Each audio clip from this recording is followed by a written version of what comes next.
Okay, hello. I'm Diego Sendra from Back to the Abyss Game Studio. We are an indie game studio from Uruguay, so Spanish is my native language. Sorry about my English. And basically, this is the first of a series of videos I want to make about basically what it feels like being an indie game dev, uh, but from a more personal point of view.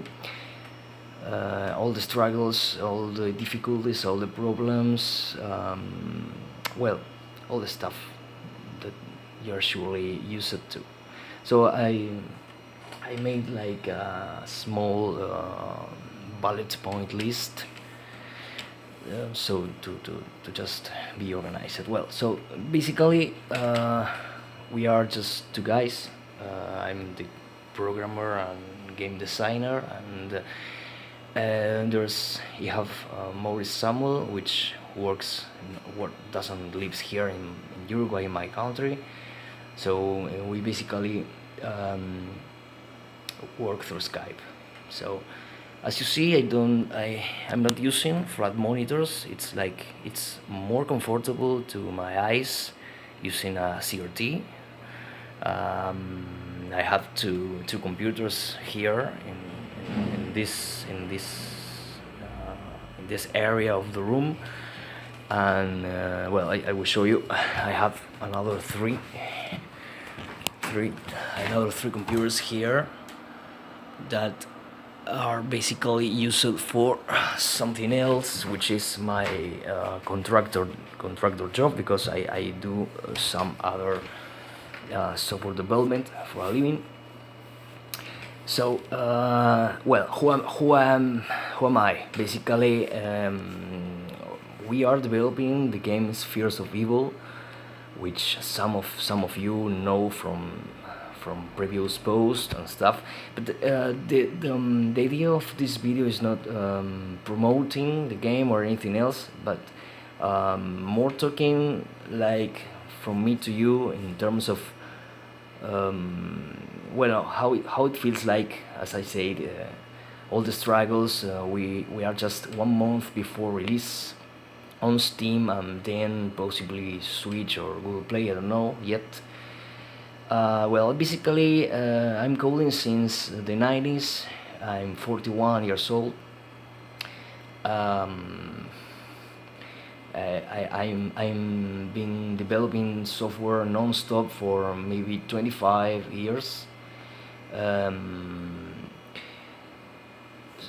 I work in Visual Studio, C# and Monogame. I'm not using any engine or anything. I use my own engine. I don't want to start arguing about why I'm using my own engine. Basically, it's about, because I like it, and a matter of control, and I feel comfortable developing and coding, and it's just the last thing I'm going to say about this, because I don't expect creating arguing about that subject. So basically, Spheres of Evil is I will read you the pitch, because I'm I probably will forget. Spheres of Evil is a top-down action RPG puzzle maze game. It's a game about demonology. You have to release demons trapped by angels everywhere in a huge dungeon in order to receive powers and level up your player, while also escaping all kinds of traps and obstacles. Die over and over again in this game while trying to find the exit zone to the next level. Fine. Basically, Spheres of Evil, it's a maze game. You have to you have RPG elements. You have many of the things that I just say. But again, I'm not trying to speak about the game, but more about the struggles 1 month before release. And the first thing that comes to mind is fear. Uh, how good will it sell? I don't know. I I'm receiving good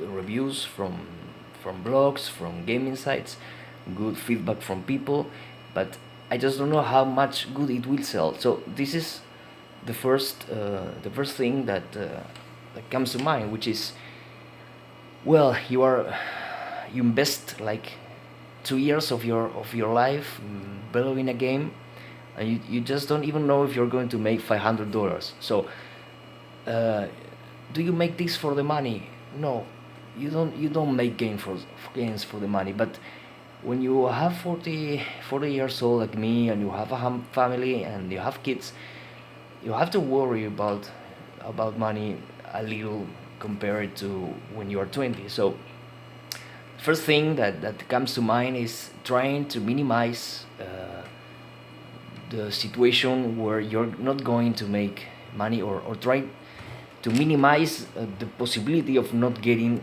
money, or at least be realistic of what do you need maybe for a living. In a case like mine, where I basically had to pay the designer a percent we agreed when based on sales figures.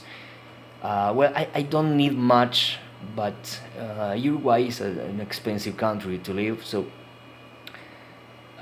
first rule, you have to be realistic on what you need. Maybe when people say, well, you don't make money making indie games, well, maybe what you do, it's just enough for you to survive. So for example, we plan on releasing the game in 1 month or maybe a little more.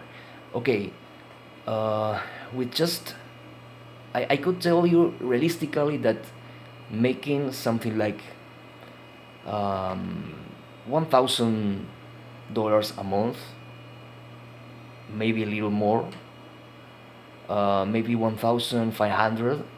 It's just enough for me. So I'm not expecting millions of dollars. I'm expecting a realistic figure that could allow me putting into making a new game. So that's my goal. If I improve those numbers, well, fantastic. And if I don't, I mean, I will not get depressed. I will get depressed if I get $100 a month, which I expect not to happen. Well, so basically, how do you feel 1 month before release? Well, it's a lot of stress. Sometimes I have to pick a half of an anxiety pill, because it's sometimes difficult to go to sleep. Um, I have many worries about how this game is going to do. I have a lot of expectation. I trust in the game. I trust in the idea. I trust in the core gameplay. I trust that it's an addictive game and a difficult game. I trust it has a good replayability. Well, it's designed to be very replayable, but in the end, at the end of the day, you don't have the slightest idea when you're making the games how much money you're going to make. So yes, the number one thing you have to always focus is making a good game. Of course, you need the passion, you need to be motivated, which in fact sometimes it's not that easy. But you also do it for the money.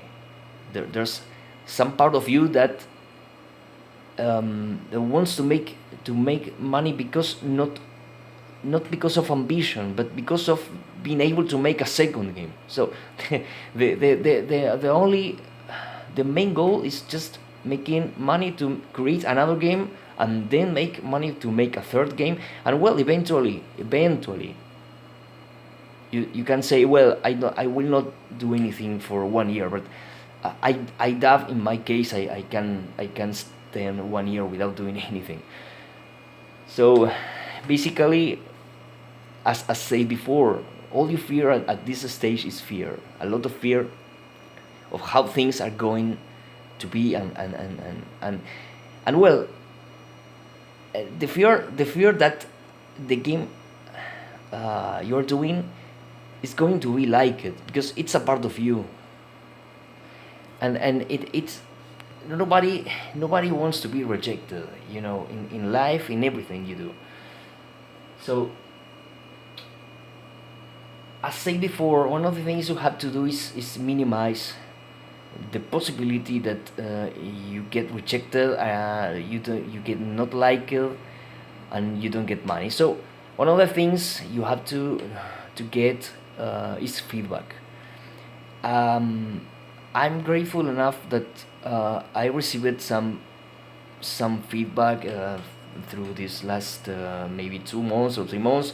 Some of them were just haters, but most of the people that tell you, well, you have to change this, you have to change that, they are not because they are assholes. They are trying to cooperate and trying to suggest stuff that at the end of the day makes your game better. So you have to be humble. I had to learn to be humble, and I had to change some stuff that people say me here, that, well, I admit they were right about it. So I just changed it and made all the judgments. Okay. So something that you have to do also is uh, you have to wear many hats. That I read this in every Reddit, in every forum, in every place, but it's absolutely true. I know people that uh, also made the graphics. So I mean, they made the coding, they made the graphics, they made the sound, they made everything, they made the marketing. So you have to really be prepared to do many things. And making games, no matter if you use an engine or whatever you use, is not for the faint of heart. So you have to be really prepared, you have to be really motivated to do this, and you have to sacrifice many of your social life. I have a wife, I have two kids, two small kids, but I have friends, of course, but you have to sacrifice stuff. So I'm not saying anything new, but for example, at this time I'm filming this, it's like 3 a.m. in the morning, so I should be sleeping. And what I'm doing, well, filming here stuff to show you, and if I was not doing this, I was sitting here, as you see, with Visual Studio here, coding and coding the filters that remains. And I have to be disciplined. I couldn't be doing this, drinking beer or whiskey, because maybe it's like at this time of the day you say, well, you had enough, you had to relax. Well, it's time for some music, for some whiskey, for some beer. But I'm not doing it. I'm not doing it because if I had to make a choice, drinking or coding. So 1 month before release, the answer is just obvious. Okay, so back to the notes. One of the things you have to do, which is very important, and some indie developers are missing entirely, is they think that if they make a good game, it's enough and it will sell by itself. This couldn't be just far from reality. You have to search for YouTubers, you have to search for streamers, you have to reach out to review sites to lend a copy of your game. It doesn't matter if it's an alpha or it's in a beta stage. You have to lend them something they can review, they can give you a honest review, and it allows you create hype. It allows you create some kind of community around you and around your game. And it's important because the day you launch your game, you announce it on Facebook or on Twitter, it just can be like a blind date. I mean, there has to be people that already knows about you and about your game, and that in some way they are expecting or know about you.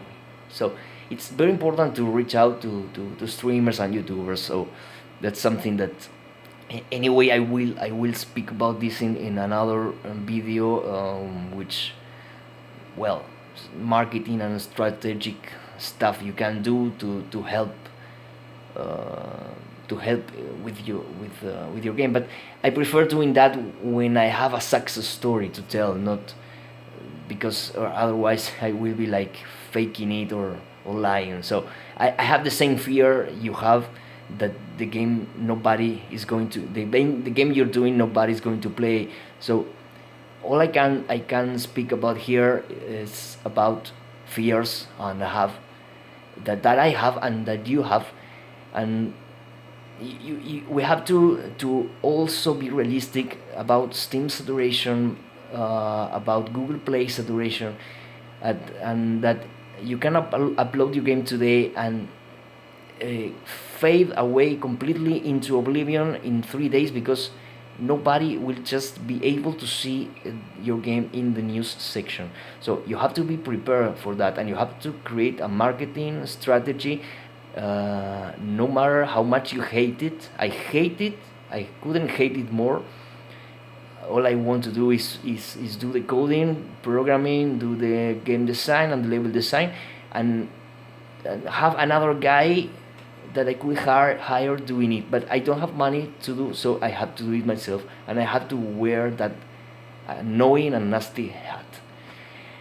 Well, this is just part one of this video. I'm going to record part two immediately, because to cut here. Okay, back.